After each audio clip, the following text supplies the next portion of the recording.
This is Beyond with Heather Tesch, where we examine near-death experiences and life itself, hopefully making this life a little better.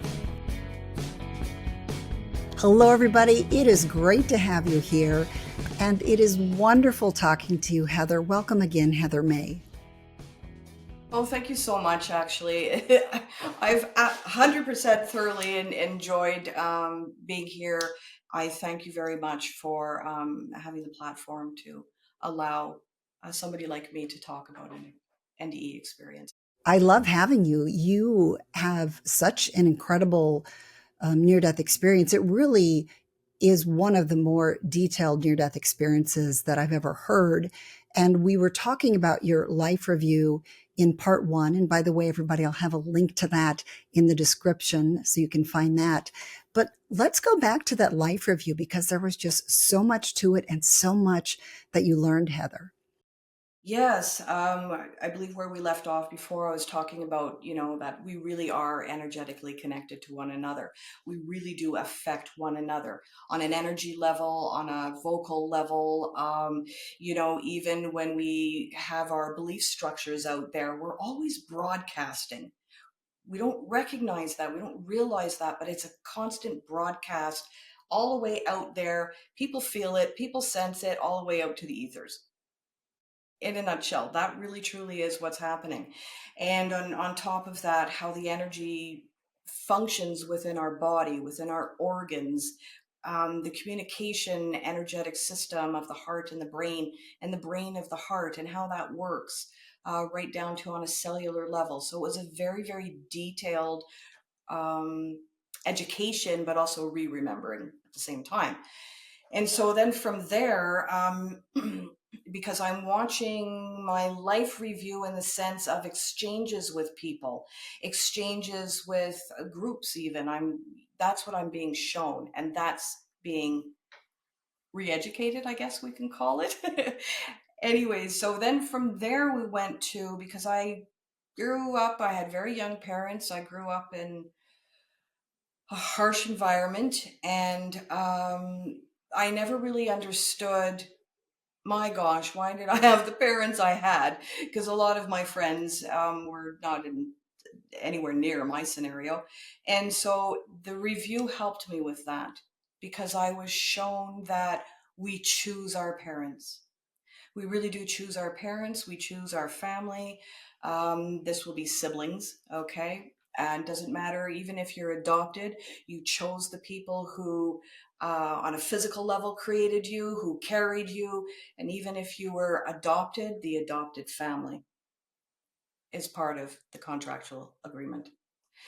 So from there, I did have that a better understanding of that, as well as uh, lifetimes, certainly lifetimes with my mother.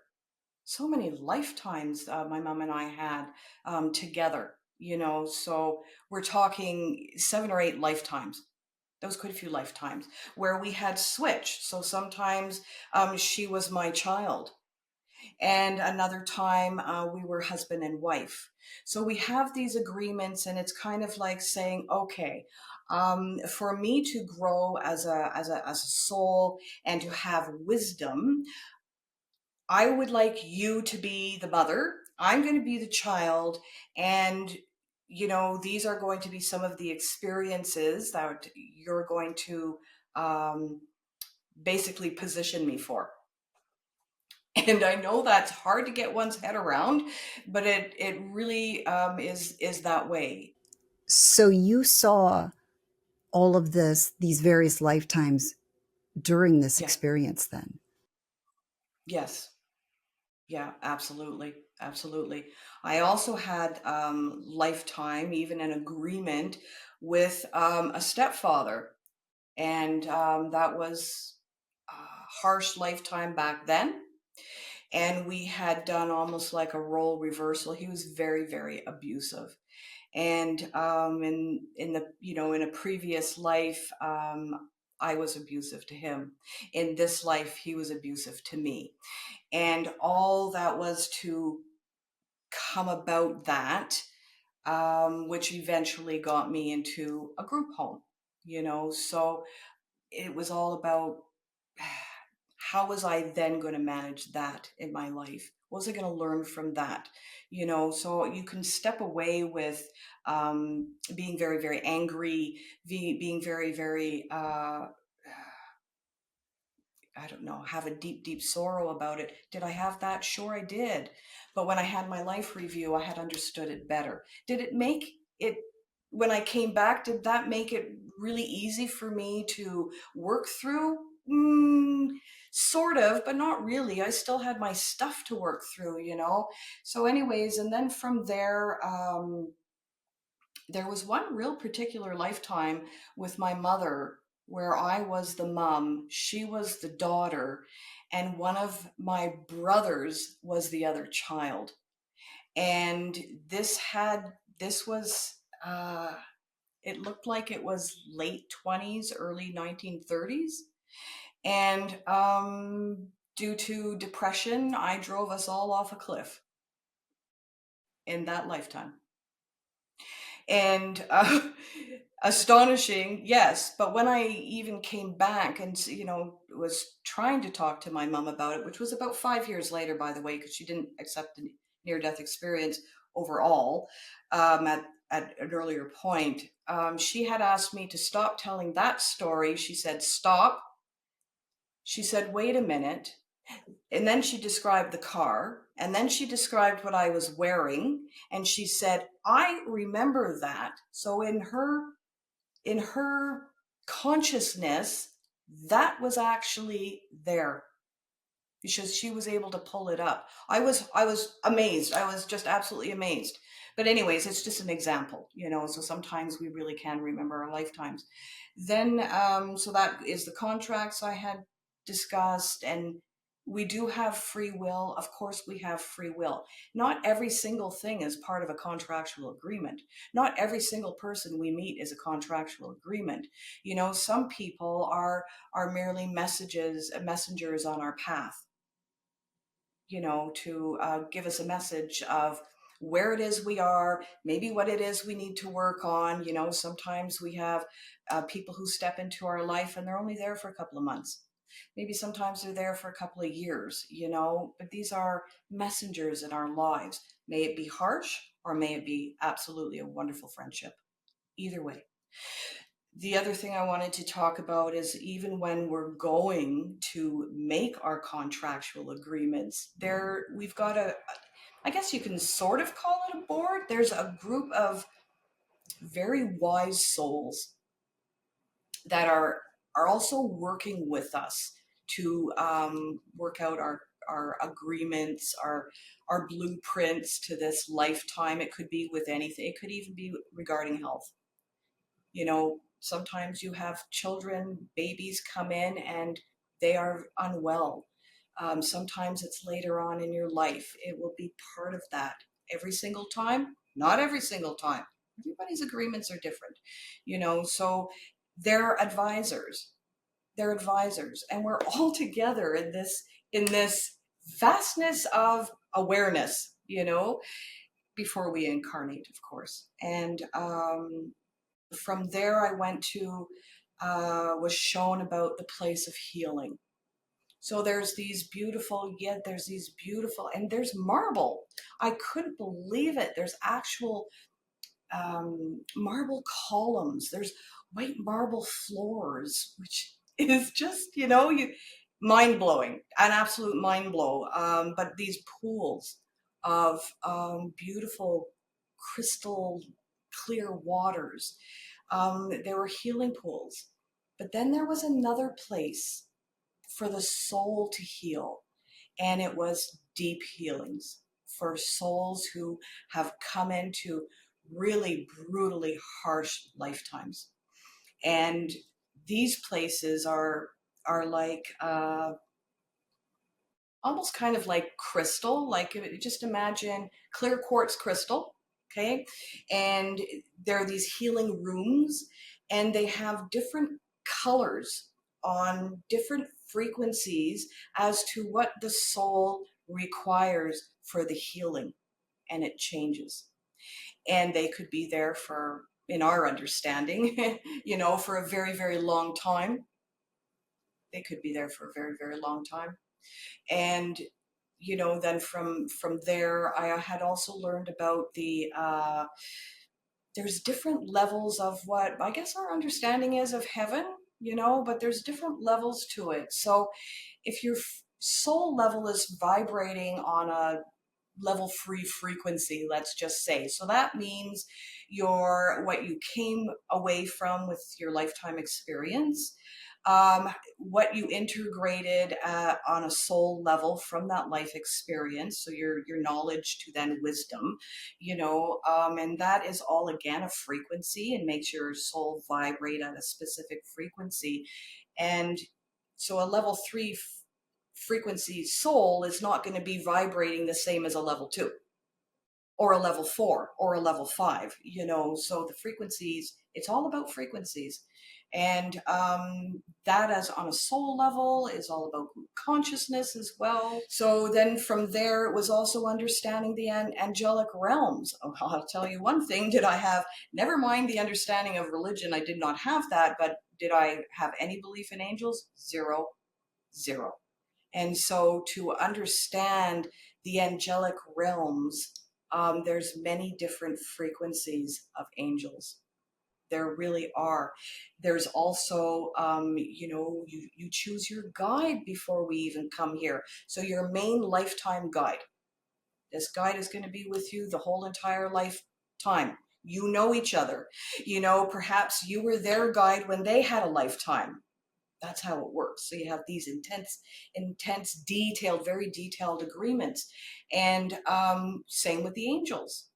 You know, when we're calling upon an angel, there's many different realms that they could be coming from. You know, so that's why I think it's really important to know um, what angels are we calling and to call them for what, to help for what exactly. You know, so I thought that was magnificent, absolutely magnificent. And I really, if anything, I wish I could have people understand that more. We are not alone here. It feels like we're alone. And I was also shown from there, well, there's the cosmic board. The cosmic board is of different dimensional, we'll call them beings, and they are beautiful beings, and some of them shine just a beautiful light, may it be pinks or whites. Some of them will have like robes, you know, and they're like really at like a board table. That's how was it shown to me, anyways.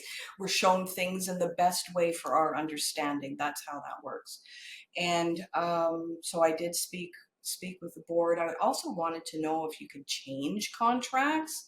You know, well, to a certain degree, but your main points of learning are not going to change on your contracts.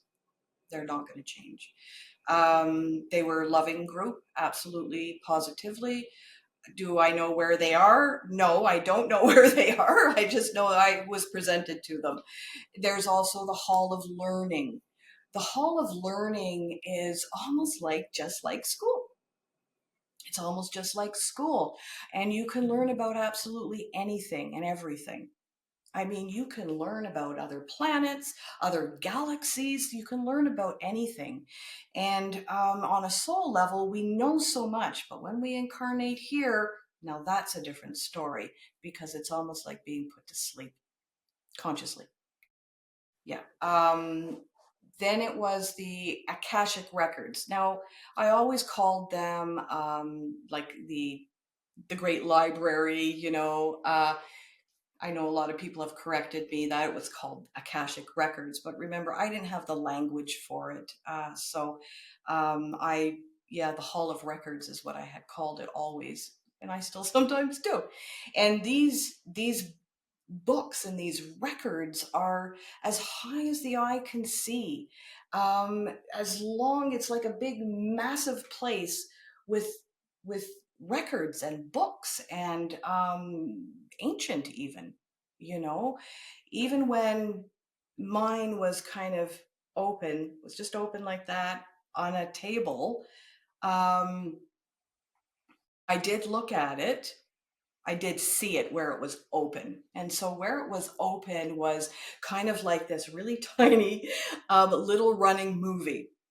And and I'll tell you, this is well before Harry Potter, okay? Well before Harry Potter. So when I saw Harry Potter and the little newspaper clippings with little movies in it and things like that brought me right to the memory of that portion of my NDE. And it's just a short running clip of main points of your life. But there's writing as well. And it's not like it was in English. That was one of the things I recognized. It was not in English. Did I get to read anything? No, because I was removed from that very, very quickly. And from there, I was shown things like galaxies, nebulas, how vast the universe is, and how there's multiverses as well. And everything is very quick. And it's like you have these massive downloads and you know it there. It's oh yes, of course. Oh yes, of course, And it seems like you're being educated faster than light, faster than the speed of sound, in what feels like a long time, but really I was only dead for 8 minutes and 57 seconds. Okay. So it wasn't hours. And then from there, about modes of travel, you could just be somewhere. Or there was this other mode, which I did go through. I called it a wormhole because I didn't know what to call it. It's almost like it's almost like plasma. If you can imagine being in a tube of plasma and there's all these colors, but you're moving in through it so fast that it seemed like vibrationally I didn't know if I was going to survive it to wherever I was going. That part was like, ooh, a little bit scary, but then I went to this amazing place. I called it the Crystal City. And the reason why I called it the Crystal City is because the whole thing was made of crystal. Everything was crystal. So all the buildings were crystal, and they would glow very specific energy, color, uh, colors that we don't have here. Our eyes actually here cannot translate these colors really. We don't have them. There's no names for them, but they were so magnificent. The other thing I wanted to say about color and energy is it's almost like it has its own consciousness over there, which is why I became really obsessed with nebulas and space overall, because nebulas have all these colors to them. I realize scientifically what they are, but it just reminds me of the fact that color has like an awareness to it, has a frequency, yes, but a different awareness to it. Everything was alive. Color was alive. So as I'm at the Crystal City, I'm not in it, I'm a distance from it. And it was interesting because somebody met me there, and they had it wasn't a robe as we know it, but they had something on them, but I can't call it a robe. Anyways, of some materials. But I didn't see their face. But they knew me and I knew them because they gave me a great big hug, and I felt like I was home at that moment. Yeah. Yeah. It was amazing. And yeah, sorry.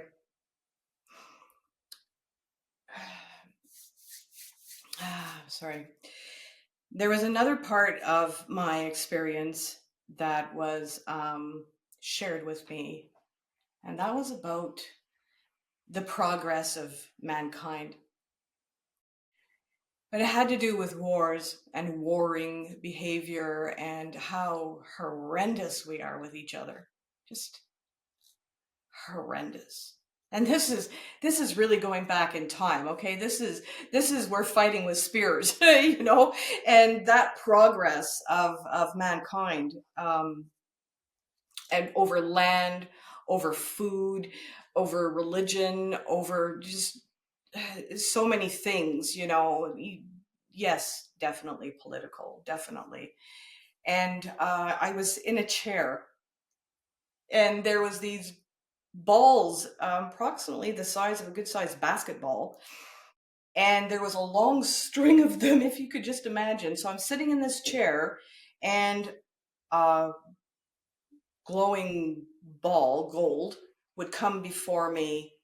It would open up, and there would be a little running movie in there. And the running movie was from early human mankind, basically. It included the Roman Empire, and it even included the Egyptian Empire. It was just really a progress of mankind. And then we got to the destruction of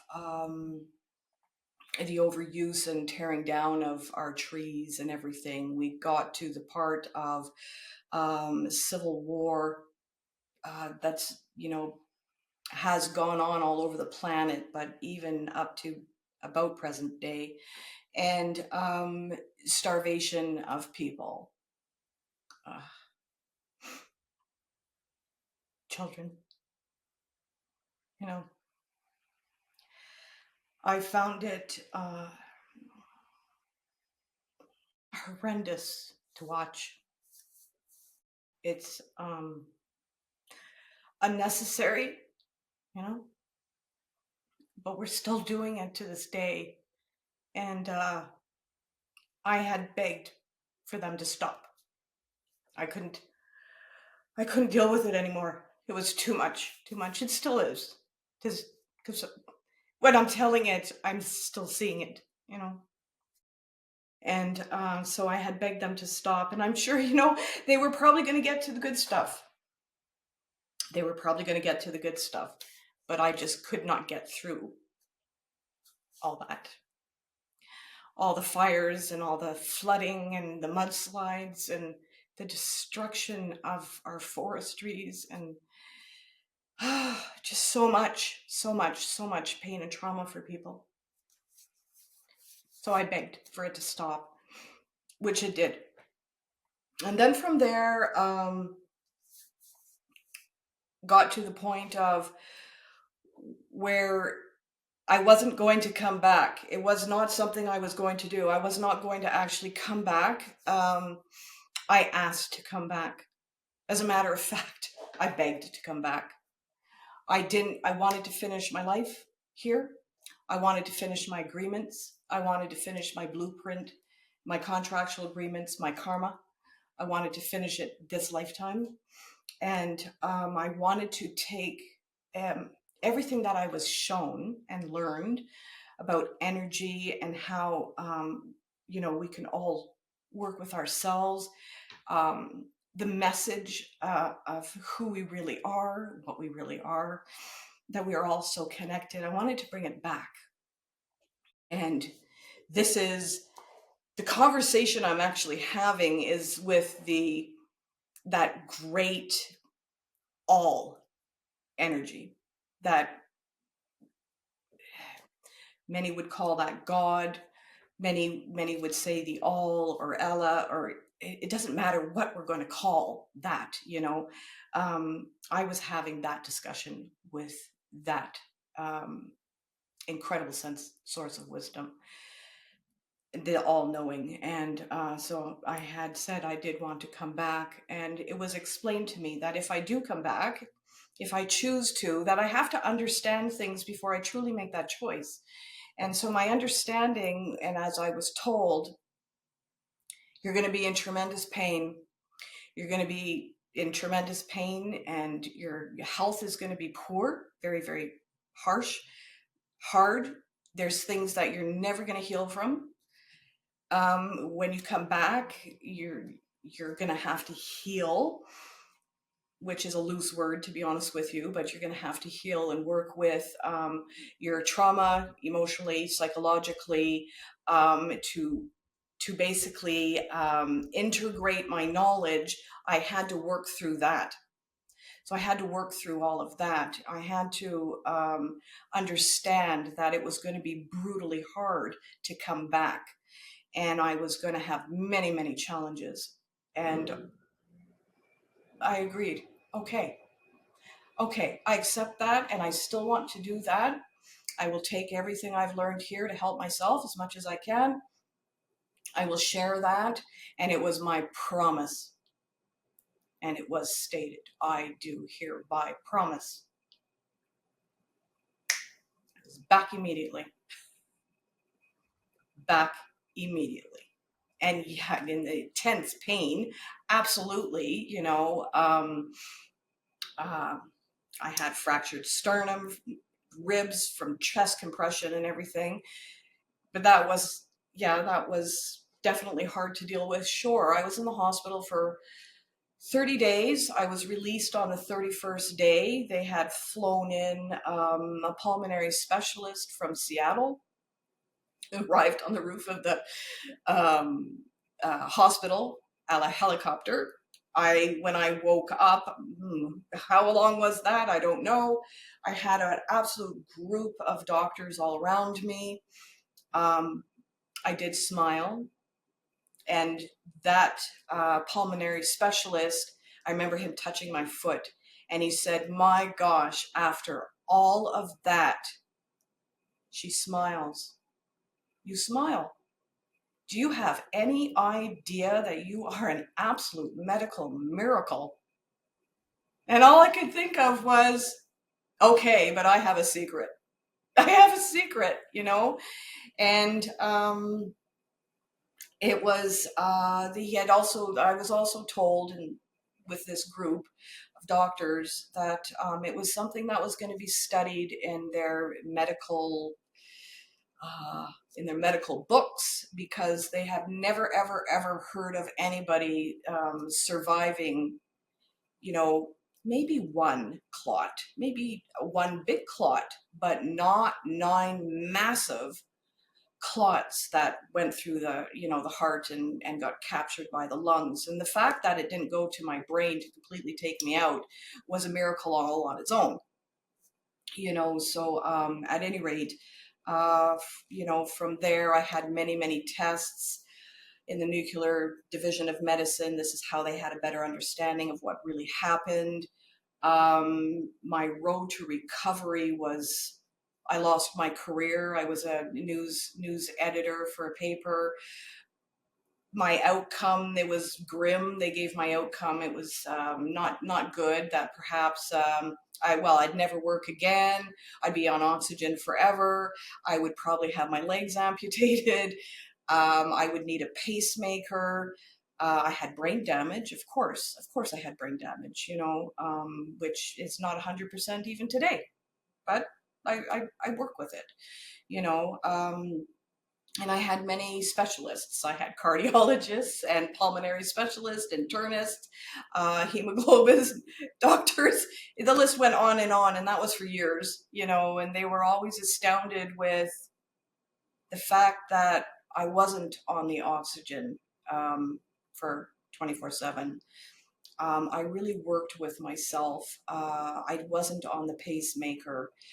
They wanted to give me a pacemaker because what happened was the electrical current between the heart and the brain and the heart were not in sync anymore. And so sometimes the heart would miss a few beats, and then it would really catch up, and that would cause me to go, and that lasted probably for about a year and a half, was like that. And they had, suggested that I have the pacemaker, but I wanted to give my body some time to heal. And I was willing to live with the constant freak out of my heart doing that, and being out of breath and things like that. But I I then, worked with my breath, breathing, and which is why I became a breath coach and that sort of thing. I still have my legs. They were not amputated. I've worked with quite a bit of that, but that was with energy and it was with nutrition. And there's a lot of components to this. And I realized that some people have a near-death experience and they come back healed. But that was not to be my story. That was not to be my experience. My experience was to learn how to help myself, to learn my patterns, to learn my belief structures, to work with the energies, and then share that. And I have lived my promise every day. Every day. Your story is absolutely incredible. I don't just think it's your physical experience that people are going to be studying. I think it's your near-death experience because, it's really blown me away. Everything that you experienced. And I do have a lot of questions. I've been jotting down some notes here as you're talking. And if it's okay with you, let's go ahead and take that into part 3. Sure. Okay. Part 3. Part 3. So I hope all of you are as impressed with Heather May as I am. I am just finding her story to be absolutely fascinating. I would love to hear your thoughts on that. Go ahead and put them in the comments. And if you'd like to say just that you made it this far, you can just do that. Just write in the words "made it." And that way I know that you've made it all the way through to the end of this episode. And I really appreciate all of the positive comments that you guys give. It really is very nice when you do that. There's still so much more to come. In part 3 is when we kind of break it down a little more because I ask questions.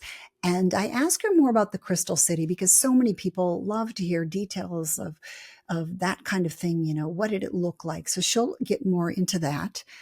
She'll also talk more about some of the levels of heaven that she saw. And she also is going to share how she can see colors now. And she actually does a bit of a demo on me. And it was really accurate. So we will have that in part 3 as well. And by the way, for those of you that want to connect with her, in the description, I'll have the links to her website and she can do those types of readings for you as well. I just thought it was really neat. I've never had that done before. And just check it out. I think you'll find that it's pretty interesting.